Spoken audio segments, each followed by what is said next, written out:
ya kan gitu. Ini mimpi ya. Gitu. Saya mau ke Amerika sekarang gitu.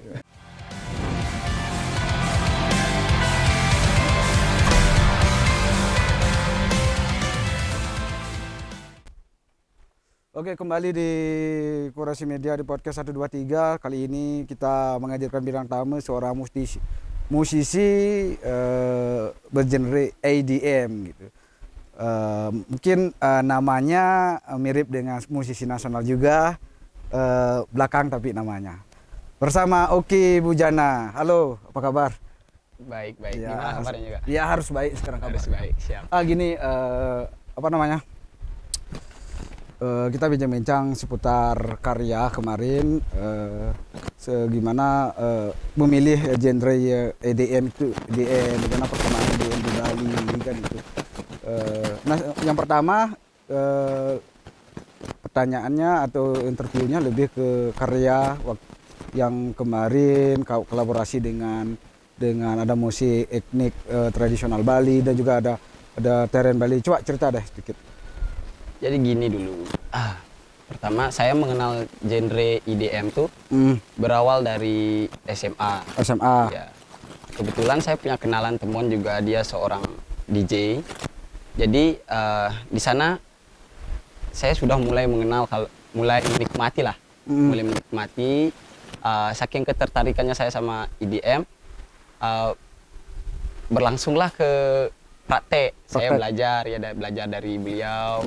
Udah gitu setelah belajar akhirnya lama kelamaan saya jadi lebih ingin untuk mendalami lebih intens lagi kan gitu ya.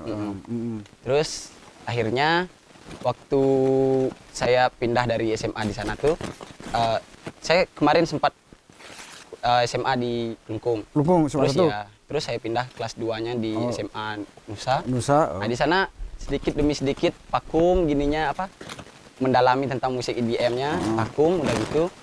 Karena lingkungan juga mempengaruhi, karena lingkungan banyak yang dengan musik rock, dengan musik metal dan lain-lain. Jadi di sana saya vakum sebentar udah gitu. Setelah kuliah di sana lagi, karena pergaulan juga di sana lagi mendalami EDM. Nah, setelah itu saya punya niat untuk beli alat DJ pertama. Alat DJ yang belum yang pro ya. Belum yang pro ya, tapi masih tahap belajar. Ada alat DJ yang simpel gitu. Udah gitu selanjutnya belajar akhirnya bisa. Sempat saya ambil kursus DJ selama 3 bulan. Terus akhirnya kursusnya itu terganggu karena saya mau daftar training juga ke USA waktu itu. Jadi akhirnya karena terganggu, kemungkinan konsennya hilang jadinya, karena harus mikirin ini, harus mikirin itu. Ya setidaknya kan terpecah konsentrasinya dari dua konsentrasi. Terus waktu coba ujian di tempat kursus saya itu kan gagal. Terus disuruh lagi mengulang dari 8 kali pertemuan, kan biasanya 16 kali pertemuan. Terus disuruh mengulang 8 kali pertemuan karena waktu juga terganggu karena mau training. Akhirnya saya memutuskan nanti aja dah selesai dari training mungkin. Yang ngajar galak nggak? Yang ngajar sih orangnya baik. Baik. Ya ramah. Emang benar-benar bisa bergaul. Udah gitu di sana di tempat training saya ketemu tuh ada teman juga seorang rapper. Beliau seorang rapper dan dia juga punya teman kenalan produser lah gitu. Kayak produser ya lumayan lah. Gitu. Di sana dia sempat ke apartemen saya sama teman-temannya.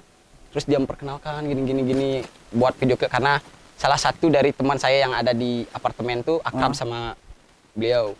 Nah, jadi di sana saya mulai tertarik lagi sama EDM. Tertarik, kenapa dia aja bisa belajar otodidak, kenapa saya nggak bisa gitu. Maksudnya belajar buat musik gitu loh. Kalau main DJ sih udah bisa gitu. Jadi seiring berjalannya waktu, akhirnya ketertarikan itu ada. Saya coba mau kolaborasi sama beliau. Tapi karena mungkin beliau ada kesibukan, banyak punya project, jadi dia nggak bisa. Sempat udah ngerundingin mau nyampur saat hip hop sama EDM. Hip hop kayak gini, kayak Urgenius kan ada gininya rappernya ya. Itu karena beliau terkendala waktu jadi nggak bisa akhirnya. Terus saya pelajari terus, belajar dari beliau, akhirnya pulang dari training di rumah baru belajar otodidak. Hampir 5 hari berturut-turut saya begadang sampai jam 6 cuma buat nonton YouTube. Cara buat musik. Artinya mulai gairahnya mulai tinggi untuk meningkatkan ilmu di dunia musik IDM itu. Terus kenapa ada kolaborasi unsur etnik sebuah identitas daerah? Karena alasannya pertama kan di sini kita juga punya alat musik. Alat musik tradisional seperti gamelan Bali, khas Bali kan. Terus yang kedua juga karena saya lihat DJ gini Alfirep itu juga mereka mengkolaborasikan musik tradisional khas Indonesia gitu. Jadi kenapa saya nggak bisa gitu? Mereka aja bisa gitu. Kenapa saya hanya udah belajar 5 hari terus kenapa nggak ada niat gitu, coba-coba gitu. Nah, terus, kesulitan dari unsur etnik itu masuk di EDM gimana? Kesulitannya sih karena saya nggak terlalu paham tentang musik tradisional. Jadi saya kemarin minta bantuan sama sepupu saya namanya Arik. Dia juga kebetulan adalah guru musik tradisional. Ya. Udah gitu, jadi di sana saya coba kolaborasi sama beliau. Terus akhirnya waktu saya buat musik modern, terus beliau saya musik tradisional. Saya dengar itu mau nyatu dia gitu. Ya. Nah, yang paling susah lah bagaimana membangun chemistry berdua lebih intim dalam proses penggarapan karya gitu. Sama si Rafiq. Yang paling susah. Ya karena enggak terlalu susah sih, karena kemarin kan saya berpikirnya dia kan tradisional. Mungkin nggak dia tahu cara cara memasukkan ke musik tradisionalnya itu biar nadanya tuh sama, notasinya sama dengan modern gitu. Kemarin sempat nyoba pakai gamelan Bali, gamelan khas yang ada di Banjar, itu nadanya nggak mau masuk gitu. Jadi kebetulan saya punya MIDI controller kecil tuh. Saya download lah gininya PST gamelannya. Nah, di sana dia mainnya pakai MIDI controller. Si Rafiq ini main pakai MIDI controller. Saya juga ragu bisa nggak dia mainin MIDI controller dengan nada gamelan ini. Ujung-ujungnya akhirnya bisa gitu. Karena beliau udah emang berpengalaman di bidang musik tradisional, mau pakai gini atau mau pakai apapun gitu. Yang penting nadanya nada Bali gitu, nada musik tradisional. Nah, dari video klipnya mengambil background destinasi nomor 1 di Asia, itu pasti Linky, juga seperti yang lain. Pilihannya kenapa Nusa Penida? Bali kan banyak. Iya, kebetulan karena corona. Betul. Kalau karena baru mau mencoba untuk merilis musik EDM. Jadi gimana caranya bisa menghemat biaya gitu. Ya kebetulan tinggalnya di Nusa Penida gitu. Jadi tinggal ke objek-objek wisata seperti yang ada di video itu, ya tinggal masuk aja gitu. Bayarnya sih paling berapa kemarin? Cuma bayar ongkos parkir. Ya, kameramen pun teman saya gitu. Teman saya yang ajak saya training di sana, kebetulan dia tuh emang dari training itu sih kameramen saya nih, videografernya tuh teman saya. Dia belajar memvideokan belajar editing. Jadi videografer editing tuh juga dari sana gitu. Kemarin dia juga beli drone kebetulan kan. Nah, di sana dia juga belajar di USA cara nerbangin drone dan segala macamnya. Setelah di-upload di kanal YouTube, respon dari teman-teman ajak sekolah, terus teman-teman di lingkungan di rumah tuh dan yang lain, responnya gimana? Ya kebanyakan sih yang ngerespon tuh kan beragam kan? Ya generasi milenial dari ibu-ibu muda. Gitu. Terus nah dukungan dari ayah ibu di rumah gimana? dengan proses selesainya karya itu dan terus diunggah kan? Oh, kalau mereka sih emang semangat gitu. Oh, semangat. Kayak karena belum pernah sih lihat anaknya kayak gini. Berarti ada rasa bangganya Ada begitu. rasa bangganya di sana. Nah, dari karya itu puas nggak dari hasilnya sampai hari ini? Kalau sampai hari ini masih puas. Akhirnya saya juga punya karya gitu yang belum banyak, belum mendominasi orang-orang yang di karena menurut saya genre EDM itu sangat langka di daerah ini gitu loh. Maksudnya belum terlalu banyak sih gitu. Walaupun saya belum tahu siapa yang gini yang udah berkecimpung ke dunia musik EDM itu. Nah, sempat ke USD training apa gimana? Training sih kemarin. Oh, kok nggak ke PCR? Ya kebetulan saya juga kemarin. Oh gitu. Dan kebetulan juga kampus saya itu menyediakan program yang namanya J1, itu trading luar negeri selama 1 tahun. Oh, training di USA di mana sih? Di Miami. Miami. Oh. Nah, adaptasi awal-awal gimana ya di dunia tempat yang baru, terus negara yang baru, negara baru, orang lah maksudnya.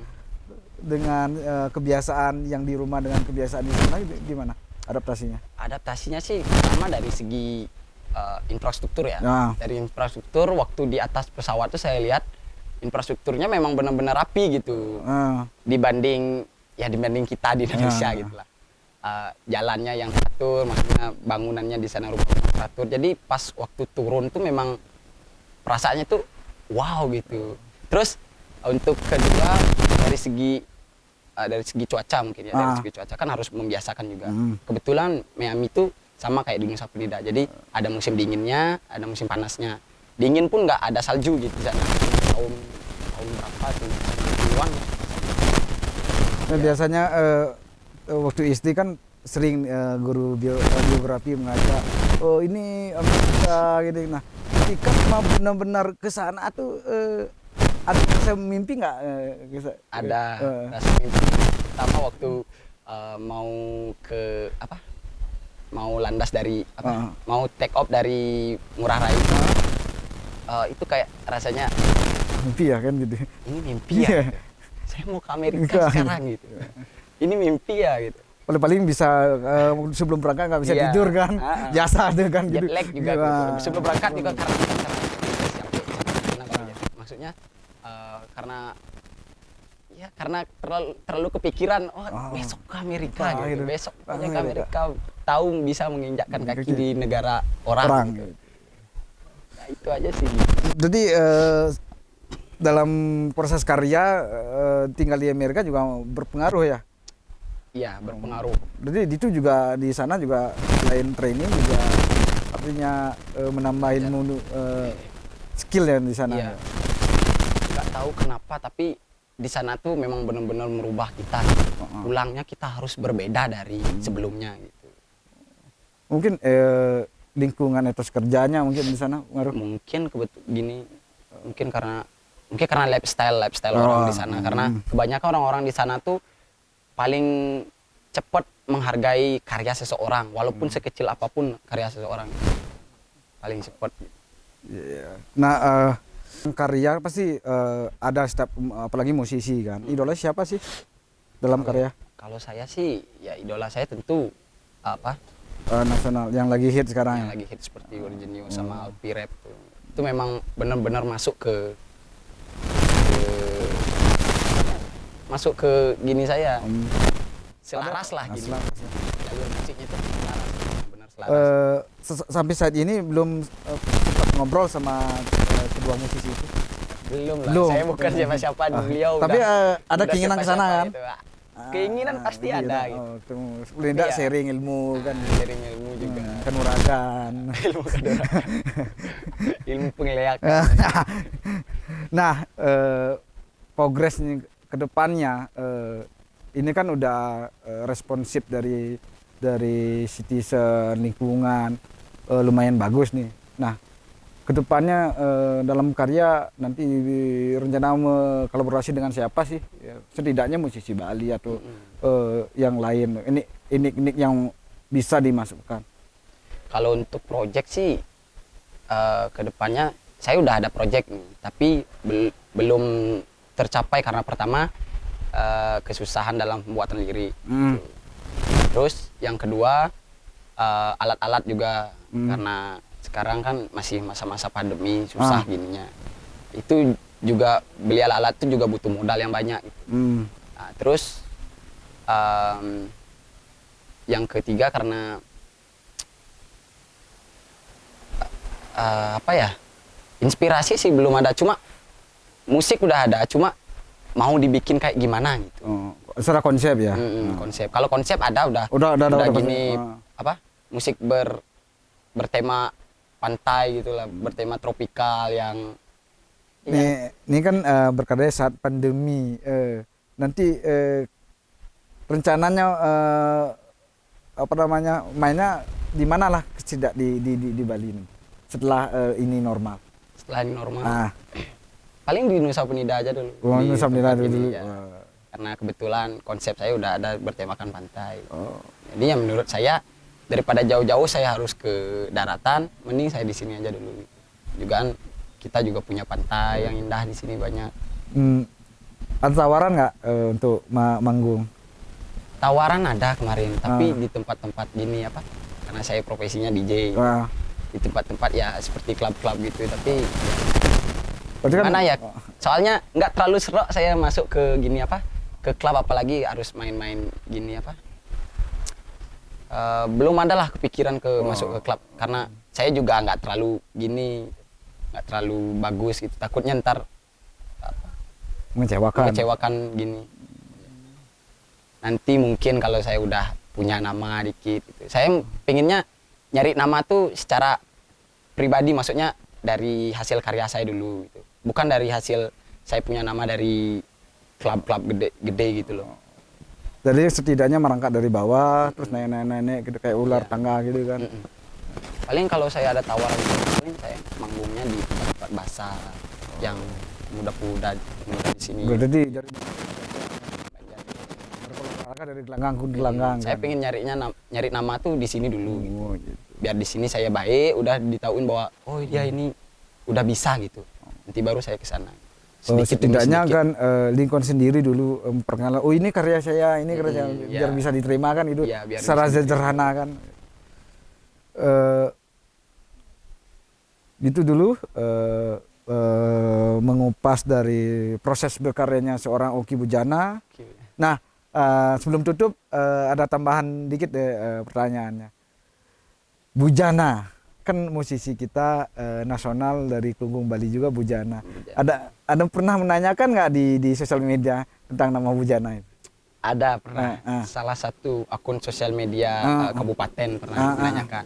Ini saudaranya Dewa Bujana ya gitu. Saya kan sempat nyuruh dia nge-share karya saya kan. Terus ditanyain ini apa? Ini saudaranya Dewa Bujana ya, atau sepupunya atau keluarga dekatnya gitu. Saya bilang enggak gitu. Saya bukan siapa-siapa gitu. Saya cuma orang biasa, tapi namanya itu karena diberikan oleh orang tua, bukan karena Bujana Bujana gitu, tapi emang dari dia kayak gimana ya? Dapat aja nama gitu Bujana gitu. Sempat nanya sama ayah di mana dia dapat nama Bujananya gitu. Atau memang dia ngefans sama Dewa Bujana apa gimana? Bukan, nama Bujana itu diambil dari kata siapa tahu kan ada kena kesukaan musik mungkin kan gitu. Tapi kemarin saya nanya ke orang tua tuh, katanya Bujana itu diambil kayak baca Sakerta yang dipakai gini loh, antara sehari-hari kan ada tuh apa kayak di belakangnya kayak ada jenana gitu ya. Yang jelas intinya tuh baik gitu. Baik, ya. Berarti kan doa dan harapan ya sebuah nama kan. Oke, demikian dari interview kita podcast bersama Oki Bujana. Nantikan bintang tamu lainnya.